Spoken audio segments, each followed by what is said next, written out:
Agartala press ক্লাবের সদস্যদের মধ্যে সোমবার অনুষ্ঠিত হয় প্রীতি ফুটবল ম্যাচ। আগরতলা প্রেস ক্লাবের উদ্যোগে স্পোর্টস কমিটির ব্যবস্থাপনায় এবং ত্রিপুরা ফুটবল অ্যাসোসিয়েশনের সহযোগিতায় সোমবার আগরতলার উমাকান্ত মিনি স্টেডিয়ামে অনুষ্ঠিত হয় প্রীতি ফুটবল ম্যাচ। প্রীতি ফুটবল ম্যাচে প্রেস ক্লাবের বি টিম 2.0 গোলের ব্যবধানে পরাজিত করে এ টিমকে। বি টিমের হয়ে গোল দুটি করে অমিত দেববর্মা ও সুব্রত দেবনাথ। এদিনের প্রীতি ম্যাচকে কেন্দ্র করে সাংবাদিকদের মধ্যে ব্যাপক উৎসাহ পরিলক্ষিত হয়। এদিন মাঠে খেলতে দেখা যায় ত্রিপুরা ফুটবল অ্যাসোসিয়েশনের সভাপতি তথা আগরতলা প্রেস ক্লাবের প্রাক্তন সম্পাদক প্রণব সরকার, প্রেস ক্লাবের কার্যকারী কমিটির সদস্য সৌরজিৎ পাল সহ অন্যান্যদের। এদিন মাঠে উপস্থিত ছিলেন আগরতলা প্রেস ক্লাবের স্পোর্টস সাব কমিটির চেয়ারম্যান অলোক ঘোষ, প্রেস ক্লাবের সভাপতি জয়ন্ত ভট্টাচার্য, সম্পাদক রমাকান্ত দে, ত্রিপুরা ফুটবল অ্যাসোসিয়েশন সচিব অমিত চৌধুরী সহ অন্যান্যদের।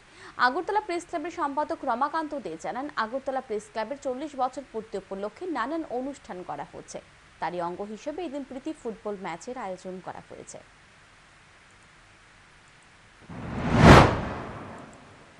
আজকে সাংবাদিকদের মধ্যে এই প্রীতি ক্রিকেট ফুটবল টুর্নামেন্টটাও ম্যাচটাও আমরা এই উপলক্ষে আয়োজন করেছি এবং এই প্রথম আগরতলা প্রেস ক্লাবের সাংবাদিকরা মানে অ্যাস্ট্রো কাপে খেলছে এবং আশা করি সুন্দর উপভোগ্য ম্যাচ হবে এবং সবাইকে বলা হয়েছে একটু সচেতনভাবে খেলার জন্য, যেহেতু প্রথম অ্যাস্ট্রো কাপে খেলছে।